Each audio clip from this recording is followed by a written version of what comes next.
আজকে আমাদের সবার প্রিয় বাবাকে নিয়ে কিছু কথা বলবো। পৃথিবীতে প্রতিটি মানুষেরই বাবা আছে, হয়তো কারো বাবা বেঁচে আছে, হয়তো কারো বাবা বেঁচে নেই। যার বাবা এখনো বেঁচে আছে সে আসলে সত্যি অনেক ভাগ্যবান, আর যার বাবা বেঁচে নেই সে কতটা যে অসহায় ওই মানুষটাই জানে। যার বাবা আজ এই পৃথিবীতে নেই তার শূন্যতা কখনোই পূরণ হবার মতো নয়। একজন বাবা হলো একজন বন্ধু, যার উপর আমরা সর্বদাই নির্ভর করতে পারি।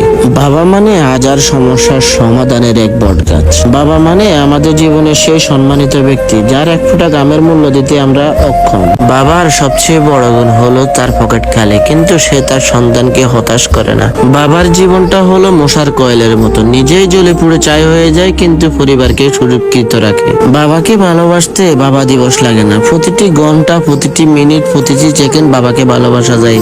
বাবারা চিরকাল নীরব থাকে, নিজের স্বপ্ন বিসর্জন দিয়ে পূরণ করে সন্তানের আশা। বাজার থেকে আনন্দের সব জিনিস কিনা যায়, কিন্তু বাবার ভালোবাসা কখনোই কিনা যায় না। বাবা নামটি উচ্চারিত হওয়ার সঙ্গে সঙ্গে যে কোনো বয়সেরই সন্তানের মনে শ্রদ্ধা, বাবার প্রতি কৃতজ্ঞতা আর ভালোবাসার এক অনুভব জাগে। বাবার হাত যার মাথার উপরে নেই তার মতন কঠিন বাস্তবতার সামনে কেউ সম্মুখীন হয় না। আপনি যদি আপনার বাবাকে গুরু হিসাবে মানেন তবে আপনি জীবনের সমস্ত প্রতিকূলতার সাথে লড়াই করতে পারবেন। একজন বাবা যতই রেগে যাক না কেন তিনি তার সন্তানের প্রতিটি ভুল হৃদয়ে থেকে ক্ষমা করে দেন। একজন বাবা তার সন্তানের জন্য কতভাবে অবদান রেখে যান, আর সেই অবদান কোনো সন্তানের এই হিসাব দিতে পারবে না। তাই তো আমি বলি, বাবা আমি চিরঋণী তোমার কাছে। যদিও বাবার রাগ আমাদের কাছে মনে হয় সত্যিকারেরই রাগ, কিন্তু বাস্তবে তা হলো বাবার ভালোবাসা।